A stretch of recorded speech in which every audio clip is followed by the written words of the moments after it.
بسم اللہ الرحمن الرحیم۔ السلام علیکم ناظرین، امید کرتا ہوں کہ تمام لوگ آپ خیریت سے ہوں گے۔ آج اس ویڈیو میں ہم جس حدیث شریف کا ذکر کریں گے اس کا کچھ عنوان یوں ہے: ایمان کا مزہ۔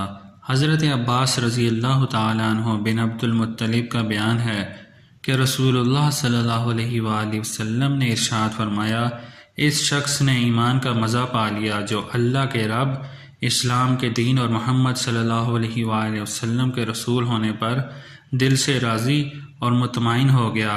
بحوالہ مسلم مشکات سواد 4۔ ایمان کا مزہ تو وہی شخص پا سکتا ہے جو واقعی صاحب ایمان ہو۔ وہ شخص ایمان کا مزہ کیا جانے جو محض زبان سے ایمان کا دعویٰ کرتا ہو۔ ایمان کا مزہ اس نے پایا جس نے اللہ کو اپنا رب مانا اور دل کی گہرائی سے اس طرح مانا کہ اس کا رب اسے دیکھ رہا ہے اور اس کو رب ماننے پر راضی اور مطمئن ہو گیا۔ وہ صرف اسی کو آقا تسلیم کرتا ہے اور اسی کی بندگی کرتا ہے اور اسی کی مدد مانگتا ہے اور اس کو ہر مشکل میں پکارتا ہے اور صرف اسی کی رضا کا طالب رہتا ہے۔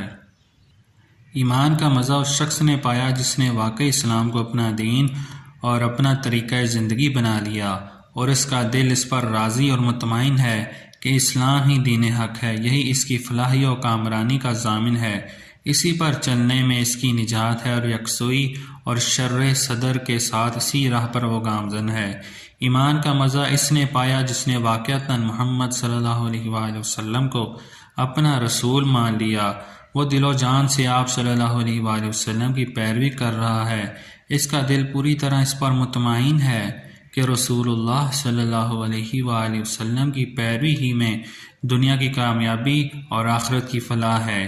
وہ دل کی پوری آمادگی اور رغبت کے ساتھ سنت کی اتباع کر رہا ہے اور اتباع رسول صلی اللہ علیہ وآلہ وسلم ہی میں سکون اور اطمینان اور سرور و مسرت محسوس کرتا ہے۔